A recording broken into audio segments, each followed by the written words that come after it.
Hi friends, निशिथा classes में आपका स्वागत है। आप इसमें क्विक रिवीजन कर सकते हैं जीके, जीएस, लूसेंट, घटना चक्र एवं प्रीवियस ईयर्स में आए क्वेश्चंस का। आपको इसमें बीपीएससी, एसआई, एसएससी, रेलवे एवं अन्य सभी परीक्षाओं के महत्वपूर्ण पूर्व वर्षों के प्रश्न जो हैं उनका संकलन मिलेगा। तो आइए, पिछले जो सेट 35 में दिए थे उसका हम क्लियर करते हैं। सेट 3 मैंने पूछा था कि भारत के राष्ट्रीय ध्वज का डिज़ाइन किसने तैयार किया था, तो इसका आंसर क्या होगा? मैडम भीकाजी कामा। नेक्स्ट है, फोटोग्राफी में प्रयोग किए जाने वाला हाइपो रसायन कौन सा है, तो इसका आंसर क्या होगा? Sodium thiosulphate. नेक्स्ट है, कंबोडिया का शोक किस नदी को कहा जाता है, तो आंसर क्या होगा? मैकांग नदी को। अगला है, सरकारी आयोग किसके अध्ययन के लिए गठित किया गया, तो केंद्र राज्य संबंध के लिए किया गया था। और नेक्स्ट है, फील्ड मार्शल की पदवी पाने वाले प्रथम भारतीय कौन थे, तो मानेकशॉ थे।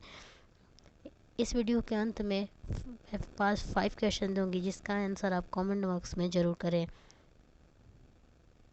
तो आइए वीडियो को शुरू करते हैं।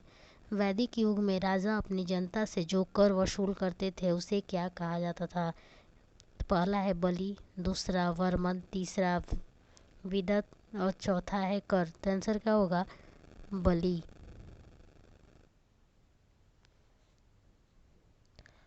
बलि को जो संग्रहित करने वाला अधिकारी होता था उसको भाग दूध या भाग दुग कहते थे, जबकि संग्रहिता जो है कोषाध्यक्ष का कार्य संभालते थे। नेक्स्ट है, प्रसिद्ध गायत्री मंत्र कहाँ से लिया गया है? पहला यजुर्वेद, दूसरा ऋग्वेद, तीसरा अथर्ववेद, चौथा सामवेद। तो इसका आंसर क्या होगा? ऋग्वेद। ऋग्वेद के तीसरे मंडल से तृतीय मंडल से जो है वो गायत्री मंत्र लिया गया है। यह मंत्र जो है सूर्य देव को समर्पित है। नेक्स्ट है, भारतीय प्रतीक पर उत्कीर्ण सत्यमेव जयते लिया गया है। पहला ऑप्शन है ऋग्वेद से, दूसरा मत्स्य पुराण से, तीसरा भागवत गीता से, चौथा है मुंडक उपनिषद से। तो आंसर इसका क्या होगा? मुंडक उपनिषद से। इसका अर्थ क्या होता है? सत्य की ही विजय होती है। सत्यमेव जयते का अर्थ होता है सत्य की ही विजय होती है। नेक्स्ट है, निम्न में से किस विदुषी ने वाद विवाद में अजय याज्ञवल्क्य को चुनौती दी थी? तो ऑप्शन है घोषा, दूसरा है अपाला, तीसरा मैत्री, चौथा है गार्गी। तो आंसर क्या होगा? गार्गी। गार्गी जो थी, गार्गी याज्ञवल्क्य को गार्गी द्वारा चुनौती दी गई थी। नेक्स्ट है, गौतम बुद्ध का जन्म स्थान है। पहला कुशीनगर, दूसरा सारनाथ, तीसरा बोध गया और चौथा है लुम्बिनी। तो गौतम बुद्ध का जन्म जो है 563 ईस्वी पूर्व में लुम्बिनी नामक स्थान पे हुआ था। इनके बचपन का क्या नाम था? सिद्धार्थ था। इन्हें और क्या कहा जाता है? एशिया का ज्योतिपुंज कहा जाता है। और जब ये घर से निकले थे तो उस घटना को क्या बोलते हैं? महाविनिष्क्रमण। और इनकी मृत्यु को क्या बोलते हैं? महानिर्वाण, महापरिनिर्वाण। नेक्स्ट है, गौतम बुद्ध का जन्म स्थान किसके द्वारा अंकित किया गया है? पहला अशोक मौर्य का रुद्रमदेयी स्तंभ, दूसरा मूर्ति, तीसरा पीपल वृक्ष और चौथा है बौद्धम। तो इसका आंसर क्या होगा? अशोक मौर्य का रुद्रमदेयी स्तंभ। ये सबसे क्या है? लघु स्तंभ लेख है। नेक्स्ट है, निम्नलिखित में से कौन सा जोड़ा सही नहीं है? पहला देहरादून उत्तर प्रदेश, शिमला हिमाचल प्रदेश, दार्जिलिंग पश्चिम बंगाल और पचमढ़ी मध्य प्रदेश। ये सब तो सही है, लेकिन देहरादून जो है उत्तर प्रदेश में नहीं है। नेक्स्ट है, निम्नलिखित में से कौन सा सही जोड़ा कौन सा है? पहला असम ईटानगर, दूसरा अरुणाचल प्रदेश गुवाहाटी, तीसरा त्रिपुरा अगरतला और चौथा है नागालैंड शिलोंग। तो इसका आंसर क्या होगा? अरुणाचल। असम का क्या होता है? दिसपुर होता है। अरुणाचल प्रदेश का क्या होगा?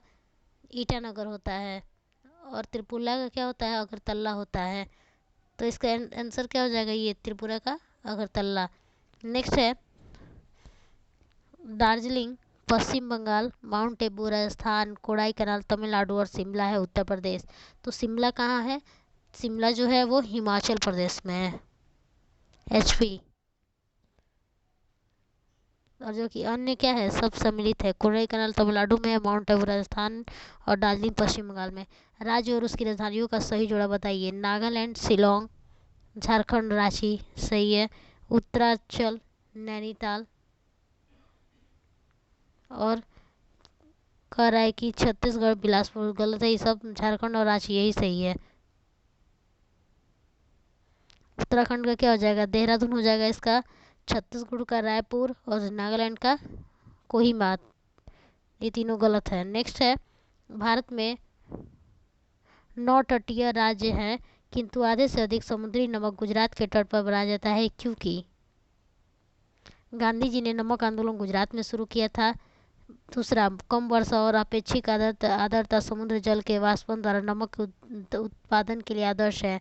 तीसरा, कांडला पतन से नमक का निर्यात होता है। चौथा, गुजरात तट के निकट समुद्री जल की लवणता बहुत अधिक है। तो इसका आंसर क्या होगा कि कम वर्षा और अपेक्षित आर्द्रता समुद्री जल के वाष्पन द्वारा नमक के उत्पादन के लिए आदर्श है। नेक्स्ट है, भीषण सर्दी में ठंडे देशों में पानी की पाइपें फट जाती हैं, क्योंकि जमने पर पानी फैलता है, पानी की पाइपों के संकुचन के कारण। तीसरा, उच्च वायुमंडलीय दाब के कारण। और चौथा है, ऊपर सभी के संयुक्त प्रभाव से। तो आंसर क्या होगा कि क्योंकि जमने पर पानी जो है फैलता है। ठंडा के मौसम में क्या होता है कि तापमान जो है जब 0 डिग्री सेल्सियस से कम हो जाता है तो पानी जमने लगता है, और पानी जमने पर क्या होता है कि उसके आयतन में वृद्धि हो जाती है। और जब पाइप जो है उसमें अधिक स्थान नहीं रहने के कारण दबाव पड़ता है, दबाव से क्या होता है, पाइप जो है वो फट जाती है। नेक्स्ट है, ताज़े पानी का हिमांक बिंदु क्या है? पहला 3 डिग्री सेल्सियस, दूसरा 0 डिग्री सेल्सियस, तीसरा 5 डिग्री सेल्सियस और चौथा है 4 डिग्री सेल्सियस। तो इसका आंसर क्या होगा? 0 डिग्री सेल्सियस। नेक्स्ट है, ग्रीष्म शीतकाल में हैंडपंप का पानी गर्म होता है, क्योंकि पहला है, शीतकाल में हमारा शरीर ठंडा होता है और अंततः जल गर्म प्रतीत होता है। नहीं, पृथ्वी के भीतर तापमान वायुमंडल के तापमान से अधिक होता है। पंपिंग क्रिया के से घर्षण पैदा होता है, जिससे जल गर्म हो जाता है। चौथा है, भीतर से जल बाहर निकलता है और परिवेश से ऊष्मा का अवशोषण कर लेता है। तो इसका आंसर क्या होगा कि जो पृथ्वी के भीतर जो तापमान है वायुमंडल के तापमान से अधिक होता है, इसलिए ऐसा होता है। नेक्स्ट है, ठंडे देशों में शीतकाल में झीलें जम जाती हैं नीचे का पानी छोड़कर। पहला 0 डिग्री सेंटीग्रेड, दूसरा 0 डिग्री फ़ारेनहाइट, तीसरा 4 डिग्री सेंटीग्रेड और चौथा है 4 डिग्री फ़ारेनहाइट। तो 0 डिग्री सेंटीग्रेड पर।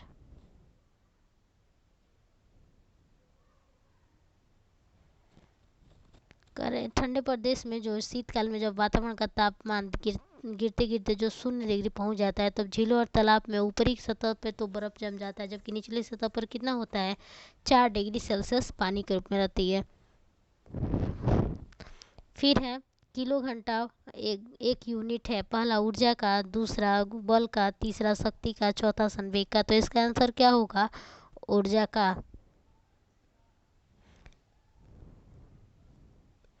नेक्स्ट है, परमाणु क्रमांक 20 वाले परमाणुओं का इलेक्ट्रॉनिक विन्यास है।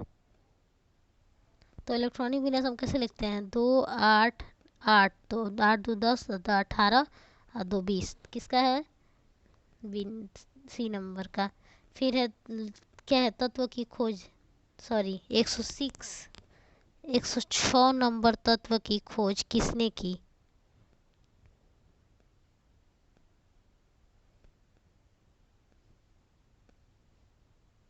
106 नंबर तत्व की खोज किसने की थी? पहला रदरफोर्ड, दूसरा लॉरेंस, तीसरा सीबर्ग और चौथा है कुर्टस्टॉफ। तो इसमें क्या होगा? इसका सीबर्ग ने की थी।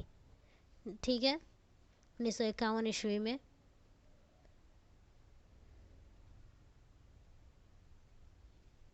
इसको किस नाम से जानते हैं? इस तत्व को सीबर्गियन के नाम से भी जाना जाता है।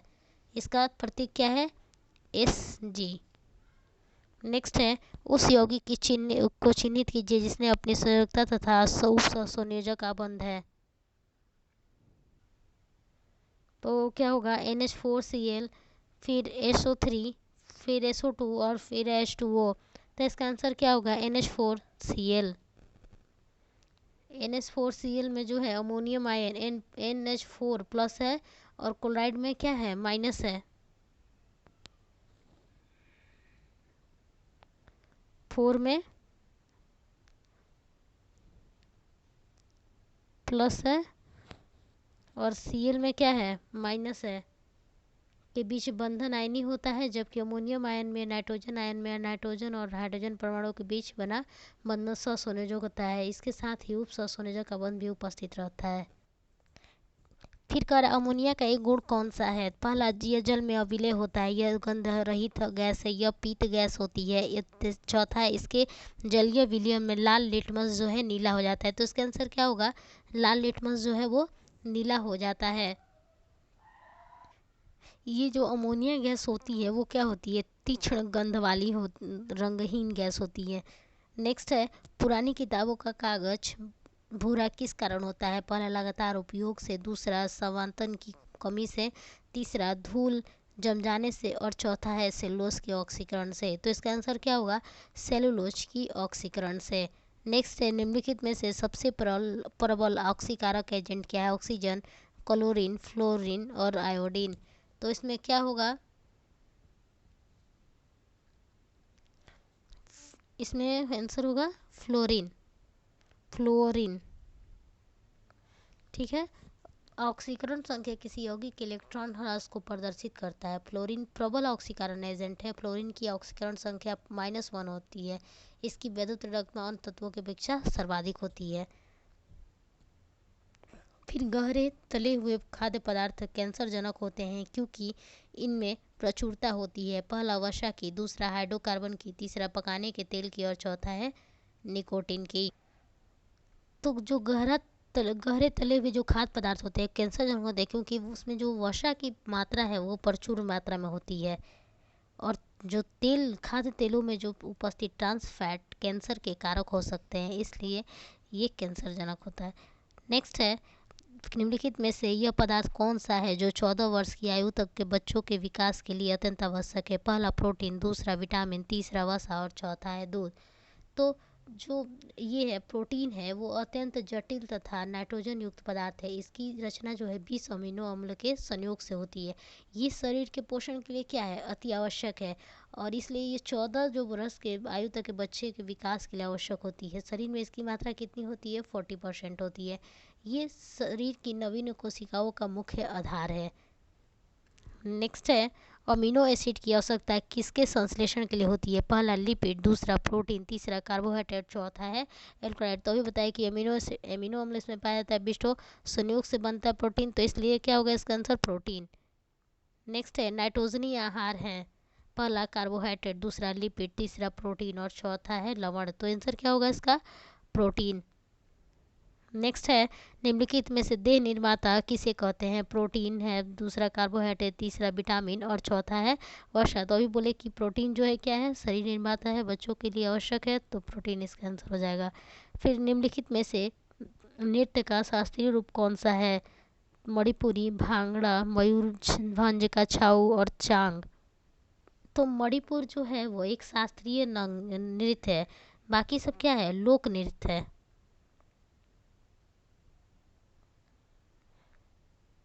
लोक नृत्य है। ठीक है। छऊ जो है पुरुषों का नृत्य है जो कि उड़ीसा का है, जो पश्चिम बंगाल तथा झारखंड में प्रचलित है। और पंजाब का क्या है, भांगड़ा है। और चांग जो है वो नागालैंड का है। तिलाना किसका फॉर्मेट है? कथक, कुचिपुड़ी, ओडिशा और भरतनाट्यम। तो तिलाना जो है वो भरतनाट्यम का फॉर्मेट है। आमतौर पर जो भरतनाट्यम का अंत है वो तिलाना के साथ किया जाता है। फ्रेंड्स, तो सेट नंबर 4 जिसमें 5 क्वेश्चन है, इसका आंसर कमेंट बॉक्स में ज़रूर करें। पहला है, सिकंदर महान की मृत्यु कहाँ हुई थी? दूसरा, जातक किसका ग्रंथ है? तीसरा, भारतीय रंगमंच में यवनिका का शुभारंभ किसने किया? चौथा है, भारतीय संविधान सभा के प्रारूप समिति का अध्यक्ष कौन थे? और नेक्स्ट है, संविधान की प्रस्तावना में प्रयुक्त सेकुलर शब्द का क्या अर्थ है? फ्रेंड्स, अगर वीडियो अच्छा लगे तो लाइक, सब्सक्राइब एंड शेयर करना ना भूलें।